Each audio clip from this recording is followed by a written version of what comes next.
And hello everyone. Today I will be drawing a duck, a Robo duck.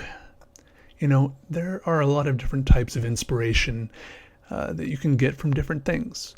You can look at something, whether it's the sky or a tree or some art or your shoelaces, and you can get visual inspiration. When you see things like that, you might be able to glean some sort of visual idea of something that you'd like to create on your own. Among, I'm sure, a plethora of other types of inspiration is, greatness inspiration. That's obviously not the best way to say it. But what I mean is you can be inspired to undertake great things, to strive for greatness and excellence simply by beholding, by experiencing or examining something or someone great. Great is quickly becoming an overused word in this video. Michelangelo, for example. What a guy. He's pretty popular, both in his day and in ours. Touted, as being the archetypal Renaissance man alongside Leonardo, he produced a number of famous works of art in painting, sculpture, and architecture. He was also a poet and an engineer. Sometimes I almost get a little discouraged when I read things about him, like the fact that he sculpted the Pieta and David, two of his best-known works of art, before he turned 30. I comfort myself a little by saying that I've just got to work with what I've got. I can't be upset that I didn't care about certain things I wish I did when I was younger.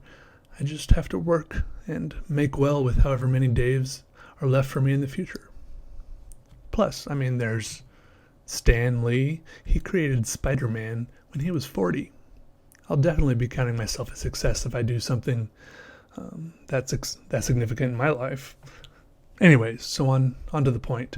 At one time, the Pope asked Michael to come and build the Pope's tomb. Michael accepted. His strong suit at the time was making ornate and intricate sculptures. So he went at it and ended up working on it on and off for like 40 years or so. No biggie, right? I get a little anxious working on something for a few hours. But yeah, he had a lot of interruptions during that time. There was this other guy, Bramante, that was around at the time, and he was working on some other stuff for the Pope. He was a little jealous that Michelangelo was the one chosen to work on the Pope's tomb instead of him. So he sauntered on over to the Pope and whispered a few things in his ear. Somehow he persuaded the Pope to make sure that Michael's next commission would be in a medium that he thought Michael was unfamiliar with. So, before too long, the Pope finds Michael and tells him he'd like to have some things painted on the ceiling of the Sistine Chapel. A big, important chapel in the Vatican. He just wanted Michael to paint the 12 apostles on 12 of these triangular parts of the ceiling he showed him, as well as a few decorative bits here and there in the middle. I can see Michael now standing there next to the Pope who's talking and pointing at the ceiling. He's got his head craned back and he's stroking his chin thoughtfully. He goes, uh-huh, mm-hmm, yeah. Yep. He's not listening. He's zoned out. He's already imagining all the fantastic and grand things he could do with this place if the Pope would just give him free rein to do whatever he wants with the whole ceiling of the expansive chapel. And so, with a little persuading, the Pope acquiesces and lets Michelangelo off the leash.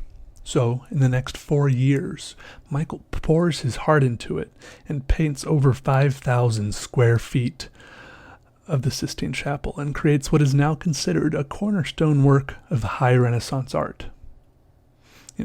In this painting, it was represented the creation, the fall of man, the promise of salvation through the prophets, and the genealogy of Christ.